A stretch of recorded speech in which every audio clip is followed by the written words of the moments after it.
বাস্তুমতে আপনার প্রধান দরজা যদি দক্ষিণ পশ্চিমে হয় তাহলে সেটা অত্যন্ত অশুভ। এটা এতটাই অশুভ যে বাস্তুতে এর কোনো রেমিডিও হয় না। দক্ষিণ পশ্চিম দিক নির্দেশ করে রাহুর অবস্থান। তাই আপনার হরোস্কোপে যদি আপনার রাহু খারাপ থাকে তাহলে দেখবেন আপনার বাড়ির দক্ষিণ পশ্চিমেও কিছু না কিছু সমস্যা রয়েছে। যেমন ধরুন, আপনার বাড়ির দক্ষিণ পশ্চিম দিক যদি কাটিং থাকে তাহলে আপনি পাজনিত কোনো সমস্যায় ভুগবেন বা পায়ের কোনো অ্যাক্সিডেন্ট হতে পারে, এমনকি আপনার কেরিয়ারেরও কোনো সমস্যা হতে পারে। আপনার বাড়ির দক্ষিণ পশ্চিম দিক যদি এক্সটেন্ডেড থাকে, মানে আপনি এক্সটেন্ড করে সেখানে কোনো বারান্দা করলেন বা কোনো আলমারি রাখার জায়গা করলেন, তাহলে দেখবেন আপনার জীবনে অযথা কোনো না কোনো কোর্ট কেসে আপনি ফেসে যাচ্ছেন বা আপনার জীবনে শত্রু বৃদ্ধি করছে। আপনার বাড়ির দক্ষিণ পশ্চিম দিকে যদি কোনো কনিং বেল থাকে তাহলে আপনার জীবনে টেনশন বৃদ্ধির প্রাপ্ত হতে পারে।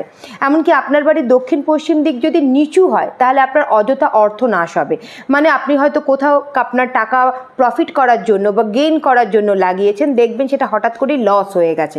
এমনকি আপনার বাড়ির দক্ষিণ পশ্চিম দিকের ওয়ালে বা ছাদে যদি ফাটল দেখা যায় তাহলে আপনার বাড়ির যে বড় সন্তান রয়েছে বা বড় ছেলে রয়েছে তার হঠাৎ করে কোনো না কোনো শারীরিক অসুস্থতা দেখা যাবে। এর থেকে বাঁচতে আপনি দক্ষিণ পশ্চিম দিকে অবশ্যই করে রাহু যন্ত্রম লাগাতে পারেন বা দক্ষিণ পশ্চিম দিকে গ্রে কালারের বা হলুদ কালারের গণেশজির মূর্তি রাখতে পারেন।